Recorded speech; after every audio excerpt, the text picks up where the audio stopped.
Welcome along to Property Tribes TV, and this interview is inspired by the number of discussions I've seen on the various different property forums, and there seems to be a lot of confusion about the various different tenancy deposit schemes. So who better to help us clarify this than Isobel Thomson, CEO of NALS. So welcome, Isobel. Thank you. Now, first of all, before we talk about tenancy deposit schemes, just give us an overview of NALS. NALS is a licensing scheme for lettings and management agents, and effectively agents have to meet clearly defined standards of customer service and have insurances in place to protect client money before they can display our logo and be part of the scheme. Now let's talk about the three different schemes that are in England, because Scotland is a separate issue and they're coming online with their own regulations in July, I think it is. But in England, lettings agents and landlords have a choice of three different scheme providers, don't they? Yes, that's correct. First of all, you have the DPS, the Deposit Protection Service, which is the only custodial scheme. So effectively, landlords and agents would pass the deposit money over to that scheme to be held for the duration of the tenancy.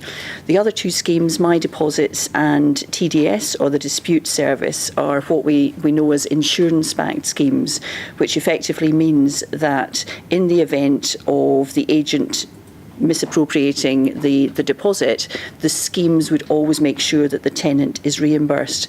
But what is perhaps not so widely known amongst landlords is their responsibilities in relation to deposit protection, and that the schemes have different rules and the landlord might find themselves actually being sued for that deposit money. So that's something you'd really want to take into account if you were a landlord, and just familiarise yourself with the requirements of the different schemes. So read the small print, essentially. Definitely, and I would say that also for tenants.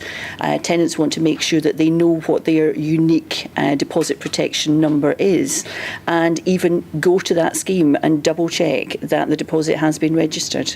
So how would a letting agent or a landlord go around choosing which is the best scheme for them? What should they be looking at? Well, I mean, it's down to the individual agent to make a commercial decision as to which scheme they want to use. It will also depend on how many the deposits they protect in a year. If they're a smaller agent, they may favour one scheme over the other because of the pricing. But effectively, all of the schemes comply with the legislation. And I think I just want to reiterate that point you made. The landlord and the tenant should ask for their individual identification number to show that their deposit has been protected. And they should ask for that as part of the process of setting up a professional and robust tenancy. And maybe if they've got digital inventory, they could take a picture of that and add it into the inventory. Yes, certainly nothing to stop them from doing that. Yeah. Okay, well, thank you very much for talking to us. Thank you. And we're looking forward to Safe Agent Awareness Week as well, which is coming up in May.